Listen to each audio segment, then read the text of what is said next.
Hello everyone. Last video में हमने DElEd entrance exam के रीजनिंग पोर्शन को कवर किया था और वहां पर मैंने आपको 50 क्वेश्चंस सॉल्यूशन के साथ में बताए थे कि उन्हें किस तरह से सॉल्व करना था। आई होप आपने वो चेक किया होगा। अगर आपने वो वीडियो नहीं देखा है तो डिस्क्रिप्शन में उसका लिंक है, जाकर आप पहले उसको भी चेकआउट कर सकते हैं।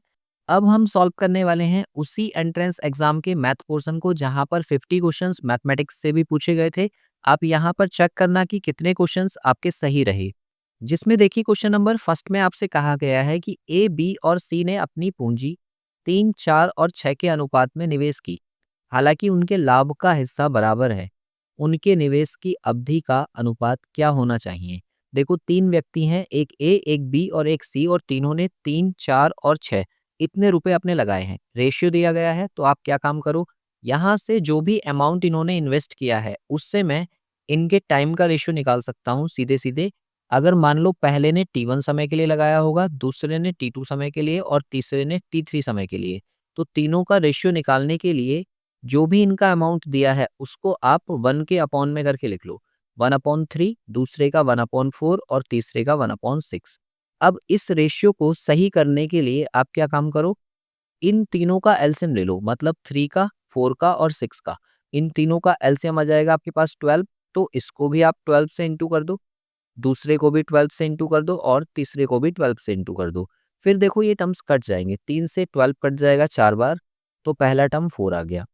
4 से ये कट जाएगा 3 टाइम्स, तो 3 आ गया। और 6 से कट जाएगा 2 टाइम्स, तो 2 आ गया। इस तरह से आप रेशियो निकाल सकते हो कि उन्होंने अपना अमाउंट कितने समय के लिए निवेश किया था। तो ऐसा कौन सा ऑप्शन हमें दिख रहा है? Option A. तो ऑप्शन ए जो होगा वही इसका करेक्ट आंसर है।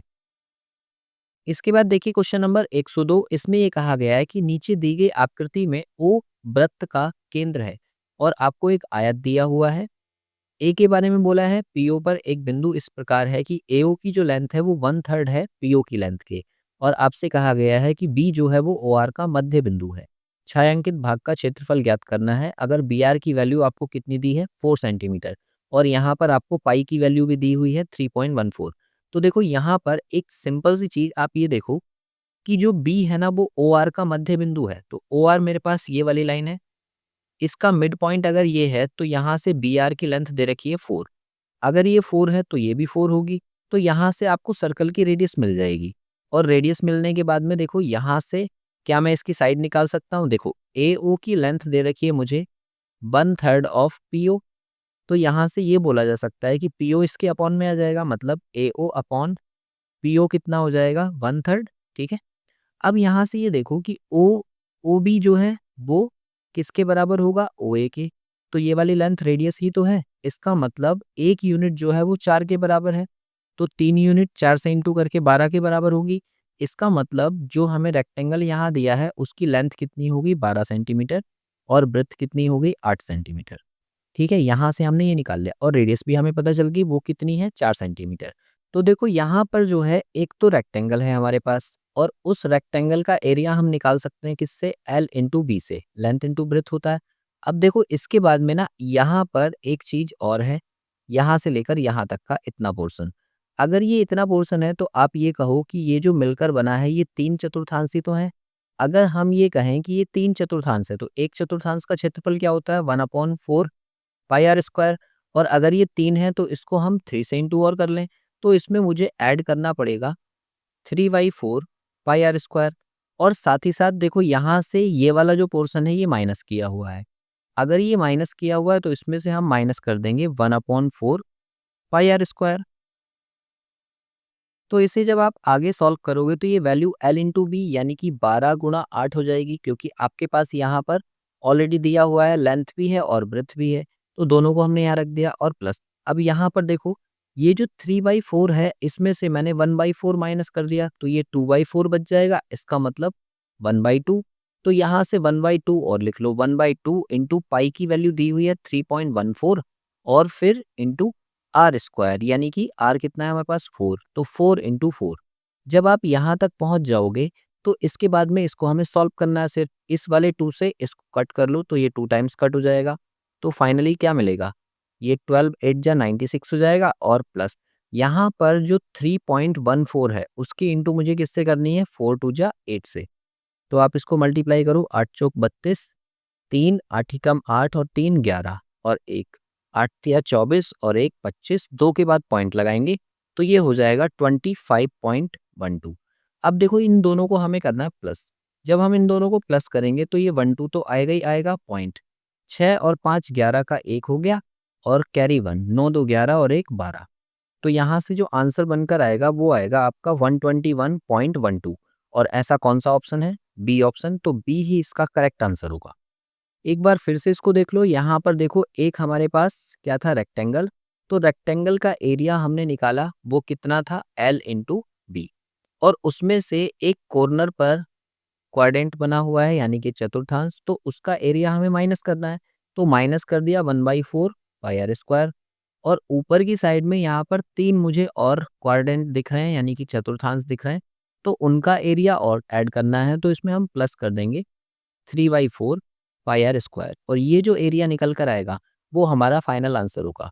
तो उससे हमने सॉल्व किया तो ये कितना आया, 121.12, जो कि सही आंसर है। इसके बाद देखिए क्वेश्चन नंबर 103।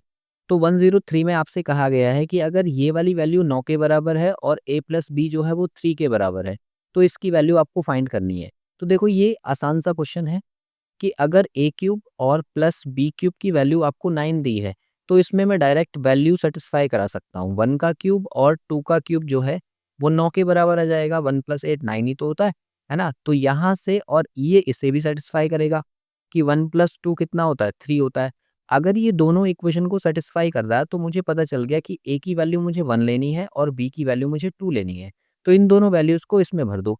तो यहाँ से हमें क्या मिलेगा, 1/1 और प्लस 1/2, दोनों को प्लस करेंगे तो ये बन जाएगा 3/2, जो कि डी ऑप्शन में हमें दिया हुआ था और डी ही इसका सही आंसर है।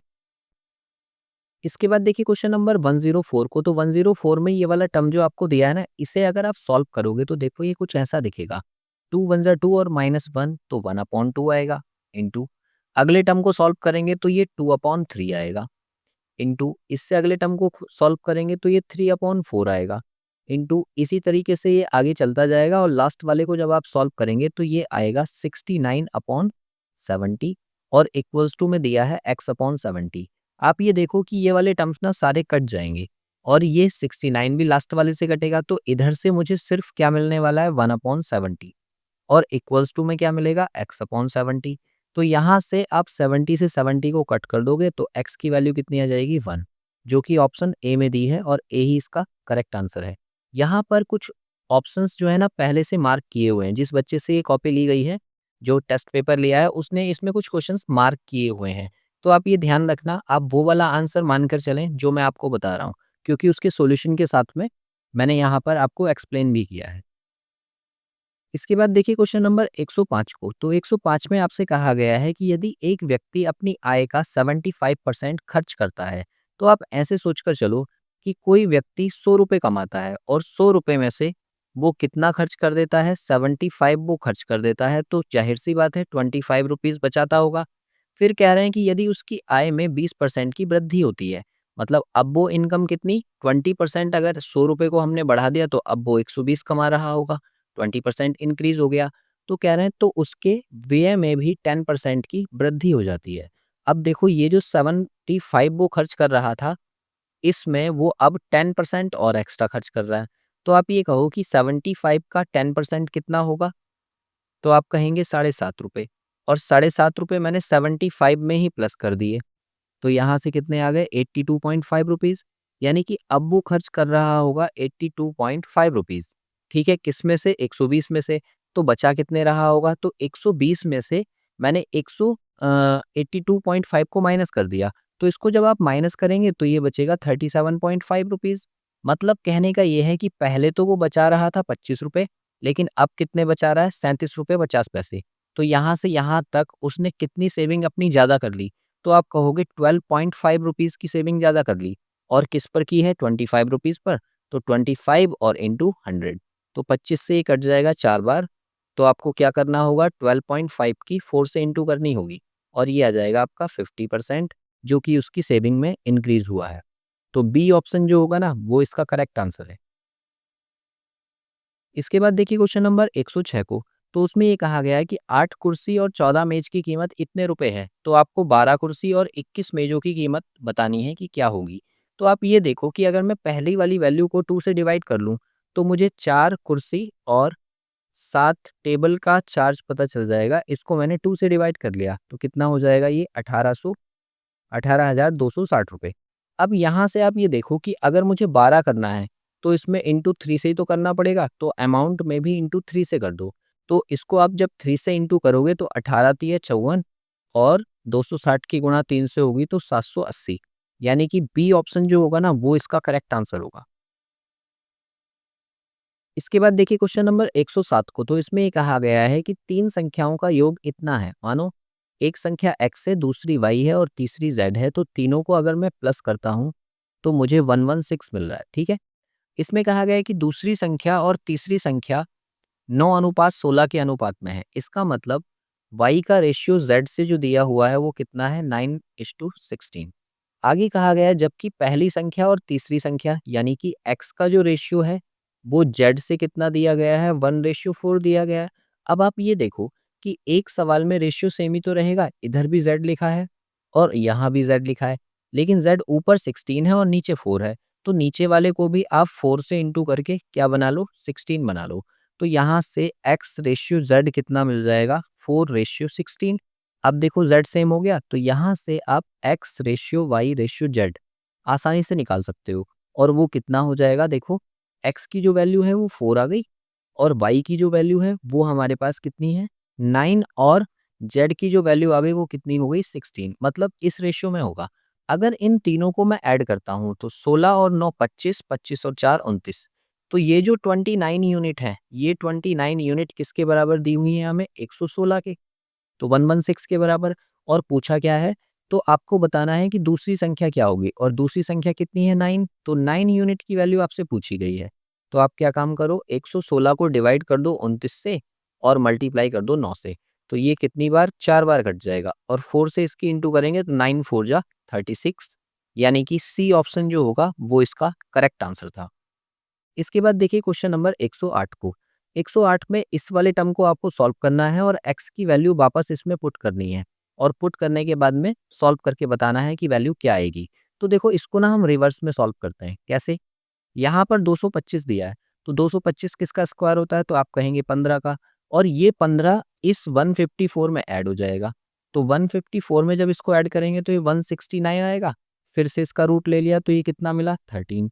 अब ये जो 13 है ये 108 में प्लस हो जाएगा, तो 108 प्लस 13, यहाँ से आपको कितना मिल जाएगा, 121। फिर इसका स्क्वायर रूट ले लिया तो ये 11 आ गया।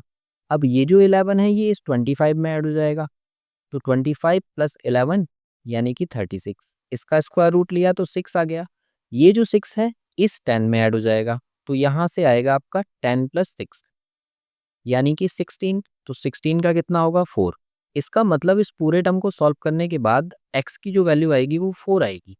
इस 4 को आप यहाँ पर पुट कर दो, तो यहाँ से क्या मिलेगा आपको, 4 का स्क्वायर और प्लस 33 अपॉन 4 का स्क्वायर और उसके ऊपर है स्क्वायर रूट। तो इसे आप सॉल्व कर लो। 4 का स्क्वायर हो जाएगा 16 और प्लस 33 अपॉन 16 और इसका स्क्वायर रूट।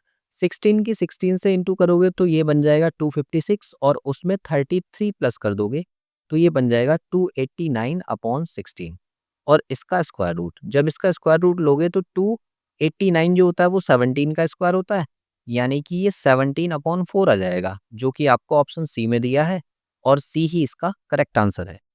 इसके बाद देखिए क्वेश्चन नंबर 109 को। इसमें ये कहा गया है कि एक घड़ी की घंटे की सुई और मिनट की सुई दोपहर 1 बजे से रात 10 बजे तक अपनी गति के दौरान कितनी बार समकोण पर झुकी होती है। मतलब आपसे ये कहा जा रहा है कि आप दोपहर 1 बजे से रात के 10 बजे तक ये बताओ कि घड़ी की सुइयों के मध्य कितनी बार 90 डिग्री का कोण बनेगा। तो देखो 90 डिग्री के एंगल को आप याद रखो कि ये 1 घंटे में 2 बार बनता है, एक सुइयों के मिलने से पहले और दूसरा सुइयों के मिलने के बाद। तो अगर 2 बार बनता है तो आप ये देखो कि 1 बजे से रात के 10 बजे तक टोटल कितने घंटे होते हैं, तो आप कहोगे 9 घंटे होते हैं।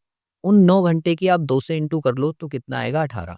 अब इसमें से आपको ये देखना है कि ये जो टाइमिंग है आपकी समकोण वाली, दोपहर 2 बजे से लेकर 4 बजे के बीच में ये काम सिर्फ 3 बार होगा और ऐसे ही 8 बजे से 10 बजे के बीच में ये काम सिर्फ 3 बार होगा। ऐसा क्यों हो रहा है? क्योंकि एग्ज़ैक्ट 3 बजे आपको पता है 90 डिग्री का एंगल बनता है और एग्ज़ैक्ट 9 बजे आपको पता है कि 90 डिग्री का एंगल बनता है। अगर इस कॉन्सेप्ट को आप डिटेल में समझना चाहते हैं कि ये कैसे आ रहा है, तो आप डिस्क्रिप्शन चेक करना, वहाँ पर मैंने क्लॉक की एक वीडियो बनाई हुई है। उस क्लॉक में बिल्कुल डिटेल में समझाया है कि कौन-सा एंगल कितने बजे बनता है और क्यों बनता है, ठीक है? तो आप उसको देख सकते हैं। फिलहाल इसके लिए मैंने क्या कहा, यहाँ से आपको ये देखना होगा कि 1 बजे और 10 बजे के बीच में कितनी बार तो 3 बजेंगे और कितनी बार 9 बजेंगे। तो आपको पता है कि एक बार 3 बजेगा और एक बार 9 बजेगा, तो इसमें से आप 2 माइनस कर दोगे, तो आपका आंसर कितना आना चाहिए? 16। बट 16 जो है यहाँ पर मुझे किसी भी विकल्प में नहीं दिख रहा है। अगर नहीं दिख रहा है तो मेरे अकॉर्डिंग तो इस क्वेश्चन में भाई मुझे एरर लग रहा है। बाकी आंसर की आने पर पता चलेगा कि इसका करेक्ट आंसर क्या है।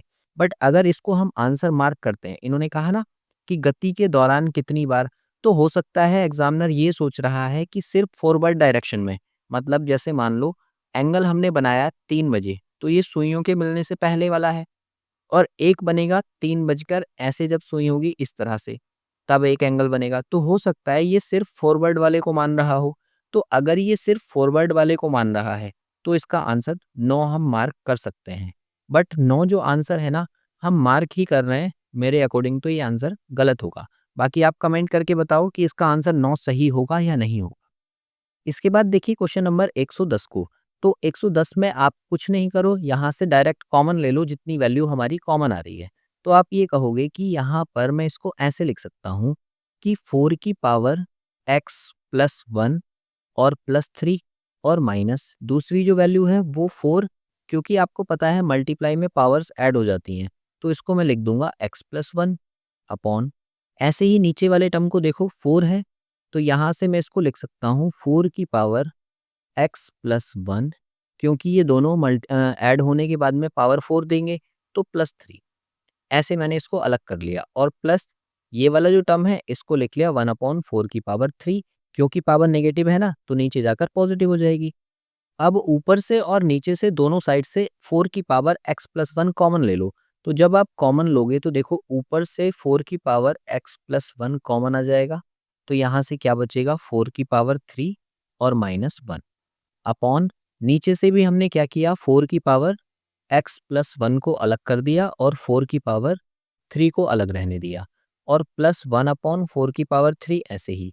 तो ये जो 4 की पावर x प्लस 1 है ना, ये कैंसिल आउट हो जाएगी।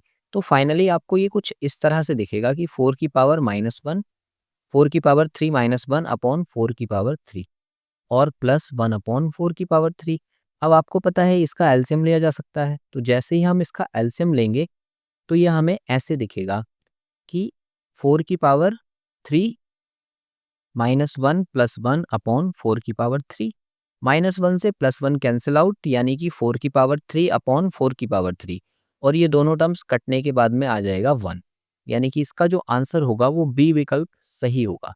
थोड़ा सा स्पेस ना होने की वजह से घिच-पिच हो गई है, बट इसका जो करेक्ट आंसर है वो 1 है, आप मार्क कर लेना। इसके बाद देखिए क्वेश्चन नंबर 111 को। 111 में आपसे कहा गया है यदि किसी चक्रीय चतुर्भुज में, तो देखो साइक्लिक क्वाड्रिलेटरल कौन सा होता है जो एक सर्कल के अंदर बना हुआ होता है इस तरह से। तो अगर ये इस तरह का एक क्वाड्रिलेटरल आपको दिया हुआ है और कहा गया है कि उसके 3 उत्तरोत्तर कोण कितने रेशियो में है, 1, 3 और 4 के अनुपात में है। मतलब ऐसे मानो कि अगर ये x है तो ये कितना होगा 3x और ये कितना होगा 4x। ये 3 एंगल आपको दिए हुए हैं, तो चौथे कोण की माप क्या होगी? आपको ये वाले एंगल की कोण की माप बतानी है जो कि y है। तो देखो साइक्लिक क्वाड्रिलेटरल में आप एक प्रॉपर्टी याद रखना कि इसके अपोजिट एंगल्स का सम 180 होता है। मतलब ये वाला एंगल और प्लस ये वाला एंगल हम 180 के बराबर कर देंगे। तो यहाँ से हमें क्या मिलेगा? यहाँ से मिलेगा हमें x plus 4x equals to 180। तो ये हो जाएगा 5x इक्वल्स टू 180, मतलब x इक्वल्स टू 5 से इसको कट कर लो, 5 3 जा 15 मतलब 36। अगर x आपके पास 36 है तो 3x की वैल्यू कितनी होगी? तो आप कहोगे 3 की इंटू हम 36 से कर लेंगे, तो ये 108 आ जाएगी। तो आप ये कहो कि इधर जो बनने वाला एंगल है ये वाला, ये आपका 108 है। तो यहाँ पर भी तो वही चीज़ होगी कि अपोजिट एंगल्स का सम कितना होगा 180। तो आप यहाँ से ये कहोगे कि अगर मुझे y कैलकुलेट करना है तो 180 से 108 माइनस करना पड़ेगा और माइनस करने के बाद में जो y की वैल्यू आ जाएगी वही हमारा आंसर है, यानी कि 72 डिग्री। तो B option sorry A option जो होगा ना वो इसका करेक्ट आंसर है, यानी कि 72। इसके बाद देखिए क्वेश्चन नंबर 112 को, तो उसमें ये कहा गया है कि प्रथम तीन संख्याओं का औसत चौथी संख्या का 3 गुना है। तो ऐसे मानो तीन संख्याएं हम मान लेते हैं, एक मैंने x मान ली, दूसरी y मान ली और तीसरी z मान ली। अगर इन तीनों को जोड़कर मैं 3 से डिवाइड कर दूं तो मेरा जो औसत आएगा वो चौथी संख्या सपोज मैंने t मान ली, तो t का कितने गुना आएगा, 3 गुना आएगा, तो 3t हो गया। फिर कहा है यदि चारों संख्याओं का औसत कितना है, 5। इसका मतलब ये है कि x plus Y plus Z plus T, अगर मैं इन चारों को ऐड करके 4 से डिवाइड करूं तो मुझे कितना मिलेगा, 5। तो इन दोनों इक्वेशंस को सॉल्व करके आपको t की वैल्यू निकालनी है कि t कितना आएगा। तो इसे हम कैसे कैलकुलेट करेंगे, देखो ये वाला जो 3 है इधर इनटू में भेज देंगे तो यहाँ से मिल जाएगा x plus Y plus Z की वैल्यू 3 3 जा 9t। यहाँ से हमें ये 9t मिल गया। अब आपको क्या काम करना है, ये जो दूसरी इक्वेशन है यहाँ पर इतनी जगह x plus Y plus Z की जगह 90 भर दो, तो ये कितना मिल जाएगा, 90 और plus T upon 4 equals to 5। तो यहाँ से आपको मिल जाएगा 10t इक्वल्स टू 20 और इससे कट के 2 मिलेगा, तो t की वैल्यू कितनी आएगी, 2, जो कि आपको ऑप्शन ए में दी हुई है और ए ही इसका करेक्ट आंसर है। इसके बाद देखिए क्वेश्चन नंबर 117 को, तो उसमें आपको x के बारे में कहा गया है कि x है आपका 15 का स्क्वायर माइनस 14 का स्क्वायर। तो आप ये देखो कि यहाँ पर हमारे पास एक आइडेंटिटी होती है ए स्क्वायर माइनस बी स्क्वायर की। उसे हम कैसे खोलते हैं, ए प्लस बी और ए माइनस बी। तो अगर ये टर्म दिया हुआ है तो एक बार दोनों को ऐड कर दो और एक बार दोनों को माइनस कर दो। तो 15 और 14 को ऐड करेंगे तो 29 आएगा और माइनस करेंगे तो 1 आएगा, तो इंटू 1। तो ये कितना आ गया, 29। मतलब x की वैल्यू हमने कैलकुलेट कर ली। अब y हम निकालेंगे तो y कितना आएगा, भाई 111 का स्क्वायर दिया है और माइनस 110 का स्क्वायर दिया है। तो एक बार दोनों को ऐड कर दो, जैसे ही दोनों को ऐड करोगे तो ये आएगा आपका 221 और एक बार दोनों को माइनस कर दो तो आएगा इंटू 1। तो यहाँ से कितना आ गया, 221। दोनों नंबर्स को आपको ऐड करना है क्योंकि आपसे x प्लस वाई की वैल्यू पूछी है। तो दोनों को आप ऐड कर दो तो कितना आ जाएगा, ये 5 और 2 250, यानी कि डी ऑप्शन जो होगा ना वो इसका करेक्ट आंसर है। इसके बाद देखिए क्वेश्चन नंबर 118 को, 118 में आपसे कहा गया है कि 2y3 ए की जो वैल्यू है वो 75% मतलब 75 अपॉन 100 किसका, बी का, और जो कि बराबर है 0.6, यानी कि पॉइंट मैंने उड़ा दिया अपॉन 10 और सी के बराबर। तो यहाँ से आपको A ratio B ratio C की वैल्यू निकालनी है। तो पहले इसको कट कर लो, अगर कुछ कट हो सकता है तो ये आ गया 2a/3 और इक्वल्स टू, देखो ये 25 से कट जाएगा 3 टाइम्स और ये 4 टाइम्स, यानी कि 3/4b और इक्वल्स टू ये 2 से कट जाएगा 3 टाइम्स और ये 5 टाइम्स, यानी कि 3/5c। अब देखो यहाँ पर ना आपको क्या काम करना है, ऊपर जो नंबर्स दिए हैं, एक 2 एक 3 और एक 3, इन तीनों का एलसीएम ले लो और वो एलसीएम आ जाएगा कितना, 6, और 6 से डिनोमिनेटर में इनटू कर दो। तो यहाँ से आपको क्या मिलेगा, ए अपॉन 2a/3 इंटू 6, यहाँ पर भी इंटू कर दी, इक्वल्स टू 3b/4 इंटू 6 यहाँ पर भी, और इक्वल्स टू 3c/5 इंटू 6 यहाँ पर भी। डिनोमिनेटर में आपको सिर्फ उनके एलसीएम से इंटू कर देनी है। तो 2 से ये कट जाएगा 3 टाइम्स, 3 से ये कट जाएगा 2 टाइम्स और 3 से कट जाएगा 2 टाइम्स। तो a/3 3 जा 9 इक्वल्स टू b/4 2 जा 8 इक्वल्स टू c/5 2 जा 10। और यही जो रेशियो दिया है ना, यही हमारा फाइनल आंसर है जो कि हमें डी ऑप्शन में दिया हुआ है और डी ही इसका करेक्ट आंसर है। इसके बाद देखिए क्वेश्चन नंबर 119, इसमें ये कहा गया है कि निम्नलिखित में से कौन सी संख्या पूर्ण वर्ग नहीं है। आपको बताना है which of the following is not a perfect square number. तो देखो आपको ये पता है कि 1 का स्क्वायर 1 ही होता है, 2 का स्क्वायर 4 होता है, 3 का स्क्वायर 9 होता है, 4 का स्क्वायर 16 यानी कि यूनिट डिजिट 6 आएगा। 5 का स्क्वायर 25 यानी यूनिट डिजिट 5 आएगा। 6 का स्क्वायर 36 यानी कि यूनिट डिजिट 6 आएगा। 7 का स्क्वायर 49, 8 का स्क्वायर 64 यानी कि 4 आएगा और 9 का स्क्वायर 1 यानी कि 81। तो आप ये देखो, और 10 का स्क्वायर कितना होता है, 0 आ जाएगा यूनिट डिजिट। हमने यहाँ से यूनिट डिजिट को देखा है। मैं आपको क्या सिखाना चाह रहा हूँ, आप ये देखो कि अगर कोई भी नंबर ऐसा है जिसका हम वर्ग करना चाह रहे हैं, स्क्वायर करना चाह रहे हैं, तो स्क्वायर होने के बाद में उसकी यूनिट डिजिट क्या नहीं हो सकती। आप ये यहाँ से देखो, तो देखो 1 तो हो सकती है, 2 हो सकती है क्या, तो देखो 2 आपको किसी के भी स्क्वायर में नहीं दिख रहा, तो 2 नहीं हो सकती। 2 के बाद 3 हो सकती है क्या, तो देखो 3 भी कहीं नहीं दिख रहा है। अच्छा 4 हो सकती है क्या, 4 तो हो सकती है, 5 भी हो सकती है, 6 भी हो सकती है, 7 हो सकती है क्या, तो 7 भी किसी के स्क्वायर में नहीं दिख रहा। तो 7 और 8 हो सकता है क्या, तो 8 भी कहीं नहीं दिख रहा, तो 8। 9 हो सकता है क्या, 9 हो सकता है, 10 भी हो सकता है, 0 मतलब, तो ये। यहाँ से आपको ये 4 नंबर्स ऐसे दिख रहे हैं जो कभी भी किसी संख्या के परफेक्ट स्क्वायर नहीं हो सकते। मतलब कोई भी नंबर का अगर मैं स्क्वायर करता हूँ तो उसका यूनिट डिजिट इन चारों डिजिट में से कभी भी नहीं हो सकता। तो आप ये देखो, इन चारों में से कौन सा यूनिट डिजिट आपको दिख रहा है, 7। 7 कभी नहीं हो सकता, तो आप ये कहो कि डी ही इसका करेक्ट आंसर होगा। इस वाली चीज़ को आप याद रख सकते हैं, तो ये आपको बार-बार सोचना नहीं पड़ेगा। इसके बाद देखिए क्वेश्चन नंबर 120 को। उसमें ये कहा गया है कि एक समबाहुभुज के आंतरिक कोणों का योग इतना है, तो आपको बहुभुज की भुजाओं की संख्या ज्ञात करनी है। अगर किसी भी बहुभुज के अंतः कोणों का योग आपको निकालना है, तो उसका फॉर्मूला होता है n-2 इंटू 180। यहाँ से आप सम निकाल सकते हैं, और वही सम आपको कितना दे रखा है, 1440 दिया हुआ है। तो आप इससे 18 से इसको कट कर लो, 18 अट्ठे 144। ठीक है, तो ये 8 टाइम्स कट जाएगा, और n-2 और -2 उधर जाएगा तो कितना हो जाएगा, ये n+2 यानी कि 10।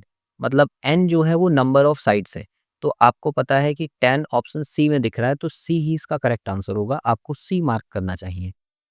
एक और क्वेश्चन देखो 113। इसमें ये कहा गया है कि निम्नलिखित भिन्नों में से कौन सा समूह अवरोही क्रम में है। तो देखो, अवरोही क्रम या आरोही क्रम किसी भी भिन्न का देखने के लिए आपको क्या करना होता है। देखो, एक आपको दिया है यहाँ पर 4/7, दूसरा दिया हुआ है 9/17, तीसरा दिया हुआ है आपको 5/11 और चौथा दिया है 7/16। कुछ नहीं करना है, डबल ज़ीरो लगाकर इसको परसेंटेज में चेंज कर दो। मतलब यहाँ पर भी 2 ज़ीरो लगा दो, यहाँ पर भी 2 ज़ीरो, यहाँ पर भी 2 ज़ीरो और यहाँ पर भी 2 ज़ीरो। ऐसा मैंने क्यों किया? क्योंकि अब मुझे 7 से डिवाइड करना आसान पड़ेगा। तो 7 से अगर मैं इसको डिवाइड करता हूँ तो पहली वैल्यू कितने परसेंट में आएगी? तो 7 पंजे 35, यहाँ से बचेगा 50 और 7 सत्ते 49, यानी कि ये लगभग 57% के आसपास है ना? इक्वल्स टू, इसे सिर्फ लगभग में आपको डिवाइड करना है, एग्जैक्ट डिवाइड नहीं करना है, ठीक है? जैसे 17 से इसको डिवाइड करें तो 17 पंजे 85 और यहाँ से कितना बचा 50, तो 17 दूनी 34, लगभग 52% के आसपास होगा। इक्वल्स टू, इसको 11 से डिवाइड करो तो 11 चौक 44, यहाँ से बचा 60 और 11 पंजे 55, तो 45% है। और इसे भी डिवाइड करो तो 16 चौका 64, 16 पंजे 80, तो 16 चौका 64, 4 टाइम्स जाएगा और 64 के बाद 60 बचेगा। तो फिर कितना चला जाएगा, ये 16 चौका 64, 16 दूनी 32, 16 तिया 48, यानी कि 3 बार चला जाएगा। तो यहाँ से हमारे सारी जो वैल्यूज़ है ना वो परसेंटेज में आ गई। अब अगर मुझे अवरोही क्रम रखना है तो पहले सबसे बड़ा, फिर उससे छोटा, फिर उससे छोटा और फिर उससे छोटा। ये ऑलरेडी लगे हुए ही है। तो ऐसा कौन से ऑप्शन में दिया है? ऑप्शन ए में। तो आपको क्या करना होता है, जब कभी आपको ऐसे फ्रैक्शंस दिए जाएँ जिनके ना तो डिनोमिनेटर सेम है और ना ही न्यूमरेटर सेम है, और उनके डिनोमिनेटर और न्यूमरेटर का गैप भी सेम नहीं है, तो ऐसे केस में आप क्या काम करो, उसके आगे 2 ज़ीरो लगाकर उसे परसेंटेज में चेंज कर लो और परसेंटेज में लगभग में डिवाइड करो, पूरा एग्ज़ैक्ट डिवाइड करने की ज़रूरत नहीं है। इसके बाद देखिए क्वेश्चन नंबर 114। इसमें ये कहा गया है कि निम्नलिखित में से कौन-सा जुड़वा अभाज्य संख्याओं का युग्म है? या आप यहाँ देखो ट्विन प्राइम नंबर्स कौन से होते हैं? तो ट्विन प्राइम नंबर के लिए 2 कंडीशन आपको याद रखनी है। एक तो उनका जो डिफरेंस है वो 2 आना चाहिए और दोनों की दोनों नंबर्स ना प्राइम होने चाहिए। Both are prime numbers. तो आप ऐसी कंडीशन कौन से ऑप्शन में देखते हो? बी ऑप्शन में। यही आपका सही आंसर है। इसके बाद देखिए क्वेश्चन नंबर 115 को। इसमें ये कहा गया है कि 3 छूट आपको दे रखी हैं, डिस्काउंट है 3 वैल्यूज़। आपको बताना है इन तीनों की जगह पर अगर एक ही डिस्काउंट दिया जाता तो वो कितने का दिया जाता? ये आपको सॉल्व करना है। तो देखो डिस्काउंट के लिए ना आप एक फ़ॉर्मूला याद रखना, x plus Y minus X Y upon 100। इससे आप डिस्काउंट निकाल सकते हैं या इक्विवेलेंट डिस्काउंट निकाल सकते हैं, समतुल्य बट्टा, ठीक है? इसको आप कैसे सॉल्व करोगे? पहले इन दोनों में लगा दो इसको। तो आपको कैसे सॉल्व करना होगा? 10 प्लस 12 माइनस 10 इंटू 12 अपॉन 100, ठीक है? अब आप देखो एक ज़ीरो से एक ज़ीरो कट जाएगा, तो ये कितना आ जाएगा? इन दोनों को प्लस कर लिया तो ये 22 हो गया और माइनस 1.2। अब इसमें से आप 1.2 माइनस कर देंगे तो ये कितनी वैल्यू हो जाएगी? 20.8%। मतलब कहने का ये है कि इन दोनों की जगह पर अगर मैं एक ही डिस्काउंट दे दूं 20.8 का, तो वो उसके इक्विवेलेंट होगा। अब इस वाले के साथ में तीसरे वाले को भी निकाल लो इसी फॉर्मूले से। तो इस फॉर्मूले से जब हम सॉल्व करेंगे तो ये आएगा 20.8 प्लस यहाँ से दूसरी 5 वैल्यू दे रखी है और माइनस 20.8 इंटू 5 अपॉन 100। इसको आप सॉल्व कर लो। तो सॉल्व करके आपको क्या मिलेगा? देखो 20.8 में मैं 5 ऐड कर दूं तो ये हो जाएगा 25.8 और माइनस यहाँ से देखो 5 से इसको कट कर लो तो ये कितने टाइम्स? 20 टाइम्स। या फिर ऐसे मत करो, सीधे इंटू कर दो। 5 के इंटू इससे करोगे तो 5 अट्ठे 40 हो जाएंगे, 0 और 4 आ जाएगा और यहाँ से 1 0 आ जाएगा। क्योंकि एक के बाद पॉइंट है तो हमें यहाँ पर 3 के बाद पॉइंट लगाना पड़ेगा क्योंकि नीचे 100 बचेगा। तो ये वैल्यू आ जाएगी आपकी 1.040। इन दोनों को आप माइनस कर लो, मतलब 25.8 में से आप 1.040 को माइनस कर दो, तो आपको कौन सी वैल्यू मिल जाएगी? 24.76%। यानी कि ऑप्शन सी जो होगा ना, वो इसका करेक्ट आंसर होगा। इसके बाद देखिए क्वेश्चन नंबर 116 को। तो उसमें ये कहा गया है कि दो संख्याओं का अनुपात 3:4 है, तो उनका मासा 5 दे रखा है, तुलासा निकालना है। इसके लिए आप एक फॉर्मूला याद रखो, एलसीएम बराबर होता है ए इंटू बी इंटू एचसीएफ, ठीक है? जहाँ पर ए और बी जो है ना को प्राइम नंबर्स हैं। को प्राइम नंबर मतलब उनका एचसीएफ 1 होना चाहिए। तो यहाँ से 3 इंटू 4 इंटू 5 आप कर दो, तो यहाँ से कितना आ जाएगा? 60, जो कि इसका आंसर है बी ही ऑप्शन इसका करेक्ट आंसर है।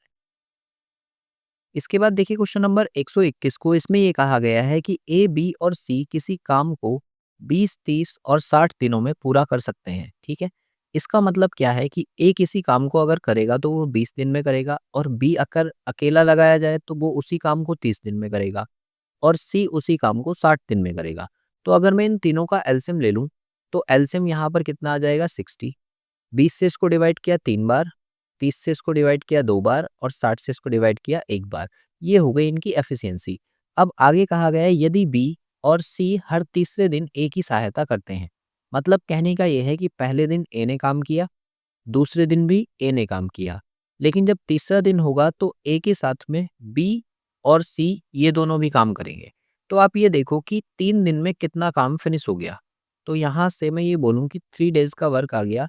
देखो ए ने पहले दिन 3 यूनिट काम किया होगा तो 3 यूनिट, फिर अगले दिन फिर से ए आया तो 3 यूनिट किया, लेकिन जब तीसरे दिन आए तो ये तीनों करेंगे तो 3, 2, 5 और 1 6 यूनिट काम करेंगे। इन तीनों को प्लस कर लो तो कितना हो गया? ये 12 यूनिट। इसका मतलब ये है कि 12 यूनिट काम जो है वो कितने दिन में फिनिश हो जाएगा? 3 दिन में। बट हमें कितना करना है? 60 यूनिट। तो 12 की 5 से इंटू करेंगे तो 60 हो जाएगा, तो इधर भी 5 से इंटू कर दो। 5 3 जा 15, यानी कि 15 दिन लगेंगे पूरा काम होने में। तो कौन सा ऑप्शन करेक्ट है? बी। तो बी आपको मार्क करना था। इसके बाद देखिए क्वेश्चन नंबर 122 को। तो उसमें ये कहा गया है कि 24 पंप एक पानी की टंकी को 21 घंटे में खाली कर सकते हैं, तो 56 पंप को वही काम करने में कितना समय लगेगा? तो देखो आप इसको कैसे सॉल्व करोगे?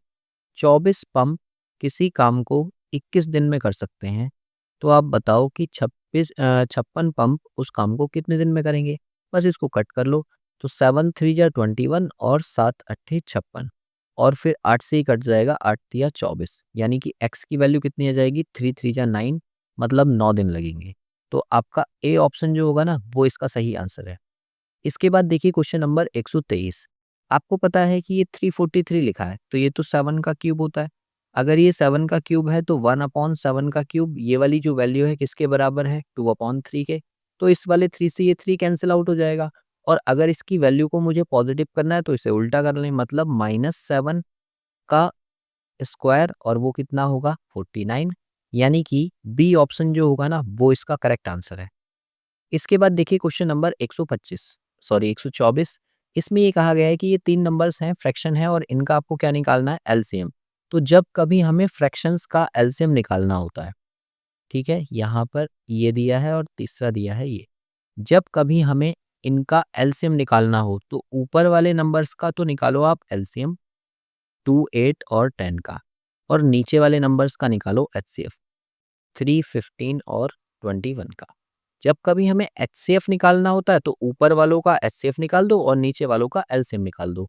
फिलहाल इसका आंसर क्या होगा देखो, ये 10 जो है किस किस से कटेगा, तो आप कहोगे कि ये 40 आ जाएगा ऊपर, एलसीएम निकाल लेंगे, और नीचे आ जाएगा 3। तो 40/3 हमें कौन से ऑप्शन में दिख रहा है, तो आप कहोगे ऑप्शन डी में दिख रहा है, क्योंकि ये एक मिक्स्ड फ्रैक्शन बनाकर लिखा हुआ है 13 होल 1/3। तो इसका जो करेक्ट आंसर है वो ऑप्शन डी है।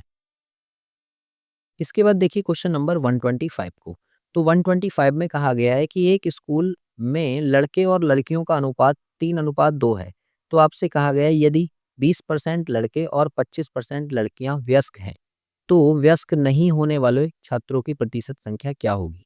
तो देखो आपको ये पता है कि 3 और 2 के अनुपात में है, तो आप ना हमेशा क्या काम करो, इसके आगे 2 जीरो लगा लो ताकि इसको हम आसान कैलकुलेट कर पाएँ। तो ये हो गया 300 और ये हो गया 200। तो आप ऐसे सोचो कि अगर 20% लड़के व्यस्क हैं तो कितने परसेंट व्यस्क नहीं होंगे, तो आप कहोगे 80% नहीं होंगे। भाई 20 है ना, 100% सारे हैं, उसमें से 20 हमने निकाल दिए तो कितने बचे 80। तो ये कितना हो जाएगा 8 या 24 यानी कि 240 आएंगे ये। फिर ऐसे ही आप क्या काम कर रहे हो, यहाँ से 25% लड़कियों के बारे में बोला है। अगर 25% व्यस्क हैं तो 75% नहीं होंगी, तो आप 200 का 75% निकाल दो। तो 75 जब निकालोगे तो ये 150 आ जाएगा। मैं कैसे इसको परसेंटेज को कैलकुलेट कर रहा हूँ, आप सीधे-सीधे ऐसे करो कि अगर आपको 75% दिया हुआ है, तो 75% 200 का निकालना है, तो 200 गुणा 75/100। ठीक है, 2 जीरो से 2 जीरो कट जाएँगे और इनकी मल्टीप्लाई कर लो तो 150 आ जाएगा। इस तरह से कर रहे हैं। अब इन दोनों को मैं कर देता हूँ प्लस, तो प्लस करने के बाद में ये कितना आ गया 390। अब 390 ये हमारे पास व्यस्क नहीं है, कितने में से 300 और 200 500 में से। तो ये कहो कि 390 नहीं है 500 से, और इंटू 100 परसेंटेज में चेंज करने के लिए 2 जीरो से 2 जीरो कट जाएँगे और 5 से इसको कट कर लो। तो कितना हो गया 5 सत्ते 35 और 5 अट्ठे 40, यानी कि 78%, मतलब सी ऑप्शन जो है ना वो इसका करेक्ट आंसर है। इसके बाद देखिए क्वेश्चन नंबर 126 को। तो 126 में कहा गया है कि ये जो नंबर दिया है ना इसको आप रोमन में लिखो। तो जब आप इसको रोमन में लिखोगे तो देखो इसको ब्रेक कर लेते हैं हम 500 और फिर 40 और फिर 4 में। तो अगर 500 को देखें तो 500 को डी लिखा जाता है और 40 को क्या लिखेंगे हम, 40 को लिखेंगे एल और उसके पीछे एक्स, और 4 को हम कैसे लिखेंगे 4 और आई। इन सबको मिला दो तो क्या बनेगा डी एक्स एल वी आई। और ऐसा मुझे कौन सा ऑप्शन दिख रहा है, ऑप्शन डी, यानी कि इसका जो करेक्ट आंसर होगा वो ऑप्शन डी होगा। इसके बाद देखिए क्वेश्चन नंबर 127 को। तो उसमें ये कहा गया है कि एक साइकिल के पहिए का व्यास आपको दे रखा है 56 सेंटीमीटर। व्यास अगर दिया है तो मैं इससे रेडियस निकाल सकता हूँ, कितना होगा 56/2 यानी कि 28। तो रेडियस कितना है 28। आपसे कहा है कि 2.2 किलोमीटर दूरी तय करने में पहिए को कितनी बार घूमना पड़ेगा। तो आप इसकी सरकमफेरेंस निकाल लो, यानी कि परिधि वो क्या होती है 2πr। तो 2 इंटू पाई की वैल्यू हो गई 22/7 और इंटू रेडियस कितनी है 28। 7 से ये कट जाएगा 4 बार, तो ये कितना हो गया 4 दूनी 8 दूनी 16 यानी कि 176 सेंटीमीटर। अगर ये इसकी सरकमफेरेंस है तो आपको कितना जाना है 2.2 किलोमीटर। तो 2.2 दिया है इंटू किलोमीटर को मीटर में चेंज करने के लिए 1000 से मल्टीप्लाई, और मीटर को सेंटीमीटर में चेंज करने के लिए 100 से मल्टीप्लाई अपॉन। अब यहाँ पर ऑलरेडी ये सेंटीमीटर में है तो ये आ गया 176। बस इसको कट करना है और कट करके सॉल्व करना है। यहाँ से ये पॉइंट हटा दो और नीचे 10 कर लो। अब एक जीरो से एक जीरो कट जाएगा, आपको पता है ये 11 से कटेगा तो 11 से इसको कट करो, 11 एकम 11, 11 छींक 66, ऐसे ही 11 दूनी 22। और फिर 2 से इसको कट करो 8 बार, तो 2 अट्ठे 16। फिर इसको 4 से कट करो, 4 दूनी 8 और 4 से ये कट जाएगा 25 बार, यानी कि 250, और 2 से ये कट जाएगा कितनी बार? 5 बार। तो 25 की 5 से इंटू करेंगे तो 25 पंजे 125, यानी कि डी ऑप्शन जो होगा ना वो इसका करेक्ट आंसर है। इसके बाद देखिए क्वेश्चन नंबर 128, तो इसमें ये कहा गया है कि 1 जनवरी 2008 को मंगलवार था, तो 1 जनवरी 2009 को सप्ताह का कौन-सा दिन रहा होगा? तो देखो आप क्या याद रखना, कोई भी लीप ईयर जिस दिन पर स्टार्ट होता है, उससे ठीक अगले दिन पर खत्म होता है। तो अगर ये 2008 है, तो ये एक लीप वर्ष है। अगर ये मंगलवार पर शुरू हुआ था, तो मंगलवार से जस्ट अगले दिन यानी कि बुधवार पर खत्म होगा। और अगर ये 2008 बुधवार पर खत्म हुआ है, मतलब 31 दिसंबर को 2008 में क्या रहा होगा? वेडनेसडे। तो इससे जस्ट अगला दिन जो आएगा वो 1 जनवरी 2009 आएगा। तो वेडनेसडे के जस्ट बाद क्या आता है? थर्सडे, यानी कि डी ऑप्शन जो होगा ना वो इसका करेक्ट आंसर होगा। और कोई भी नॉर्मल ईयर जो होता है वो जिस वर्ष पर स्टार्ट होता है, जिस दिन पर स्टार्ट होता है, उसी दिन पर वो एंड होता है। ये 2 पॉइंट आपको याद रखने हैं, इससे आप इस क्वेश्चन को सॉल्व कर सकते हैं। इस वीडियो में हम 128 क्वेश्चंस ही रखते हैं, क्योंकि आपको पता है क्वेश्चंस टोटल 50 हैं और वीडियो की लेंथ बहुत ज़्यादा हो जाएगी। तो इससे नेक्स्ट वीडियो में मैं आपको कराऊंगा इससे आगे की क्वेश्चंस। मिलते हैं इससे नेक्स्ट वीडियो में।